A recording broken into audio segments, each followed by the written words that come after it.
Ayan mga parts dito sa left side. Ayan o. Yan. Napupudpud na siya. Wala na yung pagka-gold niya. Ganyan talaga siguro pag ginagamit.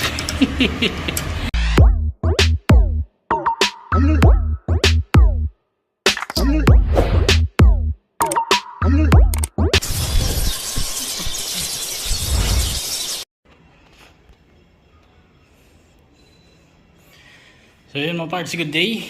Good day sa inyo mga parts.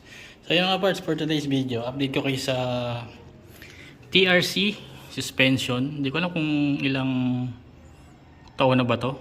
Hindi ko alam kung 2 years na or 1 year mahigit. Yan. So ayun, nag-adjust ako ng suspension. Kasi nga bumigat ako. O mabigat na ako. Nasa 90 kg na ako. So ayan, iba kasi tatanong kung ilang turn, ilang ikot yung adjust dito sa pinaka preload. Yan, depende kasi talaga sa bigat kayo na lang talaga yung makikiramdam sa motor nyo, o kung naka NMAX B1 kayo, nasa inyo yan. So ito na ang kalagayan ng TRC. Madumi na yan, luluwangan nyo to. Yan, gamit kayo ng alin, hindi ko alam kung anong size nito basta mayroon naman kasama, meron naman siyang kasama. Yung nabili tong TRC, meron kasama ganito, kasi lang nawala na yung sa akin. Yan. Tapos ikot nyo to clockwise. Yan. Sa akin nag-adjust ulit ako kasi kanina hanggang dito yan, hanggang dito. So sumasagad siya, tumutukod siya mga parts. Yan, update lang naman to sa TRC suspension na ginagamit ko. Hindi ko alam kung ilang years na, kung 3 years ba or 2 years or 1 year mahigit. I-check ko na lang sa video kung ilang years na yan itong TRC suspension na gamit ko. So sa ngayon, napapansin ko pag inuupuan ko siya, tapos nilalaro ko siya up and down na ganun, tumutunog na siya. Ang tunog niya, yung tunog sabaw. Alam niyo naman yan sa front suspension, ganun pag papanis na. So wala pa naman akong balak ng palitan yan. Wala pang budget pambili ng pork oil o suspension oil. Dito kasi tinatanggal yan dito. Alam ko dito yan itong part na to. Yan. Yan magpapalit ng suspension oil. Sa kasi sa stock wala. Pero pag update ko kayo pag nagkaroon ako ng budget, saka nagkaroon ako ng pwesto. Ngayon medyo nakaluwang-luwang. Pero yun, walang budget. Tapos update sa kalagayan niya. Ayan na mga parts, kinakalawang na. Ang gamit kong spring dito kung pa lang yung nakalagay. Yung isang spring kasi dalawa yung na-issue bali dalawang pares, hindi ko pa ginagamit yun. Bali ito muna, bubulokin ko muna to. So kinakalawang na siya dyan. Yan ang kinakalawang. Ito ang kalagayan ng suspension natin. Yan, pero goods pa naman. So nga lang talaga ang bumigat ako, kaya sumasagad pag biglang nalulubak. Pero pag normal na lubak lang, okay naman, manageable naman. Kaya nag-adjust ako. Kung ilang turn, bahala na kayo kung ilang turn yung may adjust dyan mga parts, no? So ayan, medyo assemble ko lang muna to. Ang hirap kasi pag sa ganitong B1 talagang babaklasin mo talaga para mapababa to. Ito, yan, saka ang dumi na. Walang pwesto para magpaglinis talaga ng maayos. So ayan. Ayun mga parts, at napansin ko rin pala dito, hindi ko alam kung pansin sa video mga parts, yung pagka gold nya. Ayun na, kung mapapansin nyo mga parts, napuupod-pod na siya, nauupod na yung pagka gold nya. Ayan ito. Yan. Na kunti-kunti nang nawawala yung pagka gold. Yan, sa kabila, check ko. So ayan mga parts dito sa left side. Ayan Yan. Napupudpud na siya. Wala na yung pagka gold niya. Ganyan talaga siguro pag ginagamit. Ala yan talaga Tapos yung banda dito, hindi makita mga parts. Ito yan. Itong part na to mga parts, Nakakalawang na rin yan. Yan, madumi lang eh. Nakakalawang na yan. Pero bubulukin ko na lang muna siguro to bago ko palitan nung ano. Bahala na. Basta yun, yan ang update ko dito mga parts sa ano. TRC suspension. Yan. Woo! Good day. Good day mga parts. Uli nagpapalik.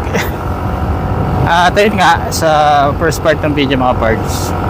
Yan, nag-adjust ako ng rear suspension natin na TRC brand. So ayun. Medyo nagustuhan ng OBR ko na mas maganda daw yung ano, timpla ng suspension natin sa likod kahit sabihin natin matagal na. Bali ano pala yung mga parts, 1 year mahigit na yung TRC suspension na nabili ko. Yan, 1 year mahigit na siya. Akala ko nga mga taka 2 years na. Pero sa 1 year mahigit na paggamit, yun nga, kinakalawang na yung pinaka spring nya. Nakakalawang na yung spring nya mga parts. Pero functional pa naman, nagagamit pa naman ng maayos. Yan. Tapos yun nga, in-adjust ko yung preload, yung spring nga, tapos yung rebound. Sa pag-adjust pala mga parts ng rebound, depende talaga kasi sa bigat nyo. Sa akin yung time na hindi pa ganito kabigat eh, hindi pa ako ganito kabigat eh, nasa 90 kg. Hindi pa tumutukod yun eh, yung dati kong unang setup ko, yung pag-adjust ng suspension nga sa likod, hindi pa siya tumutukod. Kaya yung nag 90k na ako, although hindi pa naman siya talagang tukod na tukod, talagang pagbiglaan lubak lang talaga, dun pa lang talaga siya tumutukod, biglaan lubak. Hindi naman yan eh, kahit minsan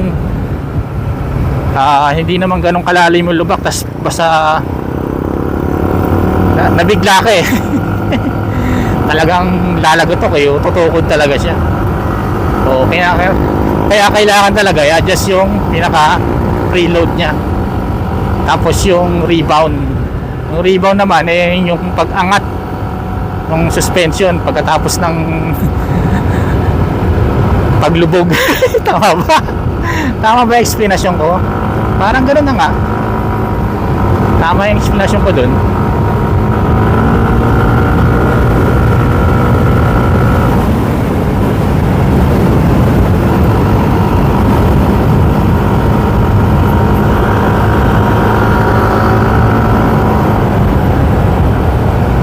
Tapos yun, kailangan talaga siguro highly suggest kung mag-adjust kayo ng rebound, isagad nyo sa pinaka hard mga parts, pinaka matigas, yung sa pinaka rebound nya, tapos unti-unti yung paluwangin, i-soft.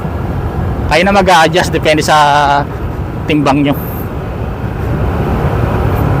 Mayroon naman kasi siyang nakalagay na H para sa hard, S para sa soft, adjustments para sa rebound. Kaya sa pag-adjust ng suspension mga parts, nasa inyo talaga yan kung paano nyo lalaruin o paano kayo magtimpla. Yan. Kahit kayo mag-adjust, walang problema, kayang-kaya nyo yan. Sa may tools, saktong kaalaman na lang din.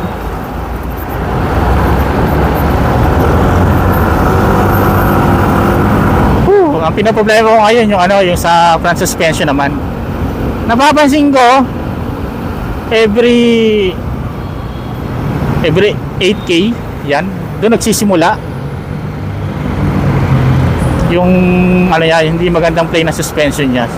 Siguro nagmamax lang siya ng 10k yun, bago maranasan mo o maramdaman mo na hindi na maganda yung play ng suspension sa harapan.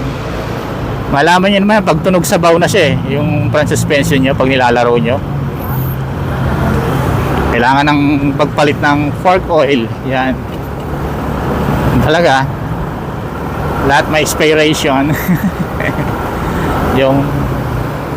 At kung kayo pala dadalang sa mga parts, iwasan nyo kung mayroon naman kayong alternative route.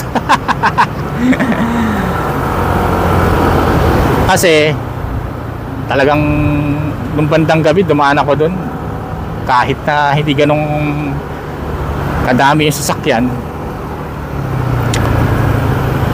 mahirap pa rin. Tapos pa ba, bisa may lubak sa gitna eh. Kung tutuusin dyan mga parts sa EDSA, pag ang pangit na suspension mo dyan, kawawa yung motor mo eh, pag pangit ang suspension mo eh. Pag luma na, tapos kung ano mo lang sa motor eh, gamit ka lang ng gamit, magiging masalimuotang sakay mo yan, o kada angkas mo sa motor kung diyan ka dadaan sa EDSA. Di lang natin alam sa ginagawa nila ngayon kung magiging matibay yun. Kasi inaspalt yung ibang part eh. Tingnan natin kung mga ilang buwan, abangan natin kung ilang buwan yung itatagal. Kaya nga pala, excuse me po, mag January to na, may dumadaan pa rin dito na ayan, mga e-bike. Hindi alam kung mapapatupad nila yan, kasi isa rin talaga yun pa sa kapila. Isa rin yan sa dahilan minsan kaya nagkakos ng traffic talaga. Hindi nila kayang sumabay sa pacing daanan. Kaya dapat magawa nilang paraan o mabigyan sila ng daan. Di ko alam kung saan part ng daanan sila bibigyan. Ayan talaga eh, no? Sa dinadaan ako kahit medyo malayo, mas mabilis ang travel ko pag sa EDSA eh. Yung alam, pag traffic, mas pinipili ko dito dumaan. Pala na pag pauwi. Kaya ng mga malalaking truck yung ginawa nilang asfalto doon. Ayun eh, tatagal kaya? Tatagal kaya ang mga pinaggagawa nila?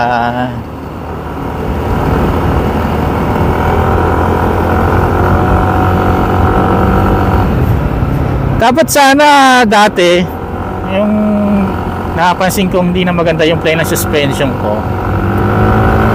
Ang iniisip ko nung magpalit ng suspension pang sa likod, yung YSS, eh bigla namang nagkaroon ng TRC. Yan, nagkaroon ng TRC na merong adjustment o kaya pwedeng i-adjust yung preload saka yung rebound. So tingin ko kung may adjustment ng gano'n pwede na eh, no? Kahit walang yung parang hydraulic way, parang isa may yung ano ba yun? Yung parang may tangke-tangke pa, may baso-baso pa.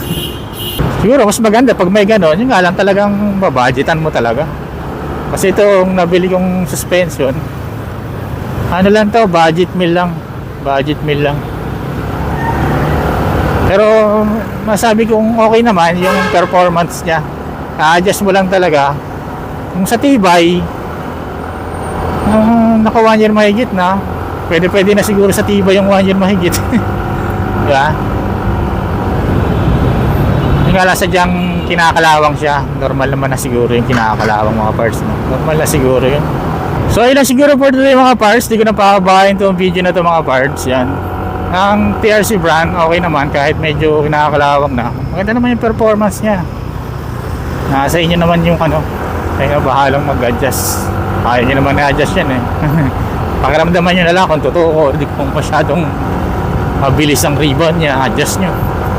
Kasi minsan yung rebound, yun yung nagpapasakit ng likod natin. Yung mabilis na rebound. Baga parang kang kinaldagan eh.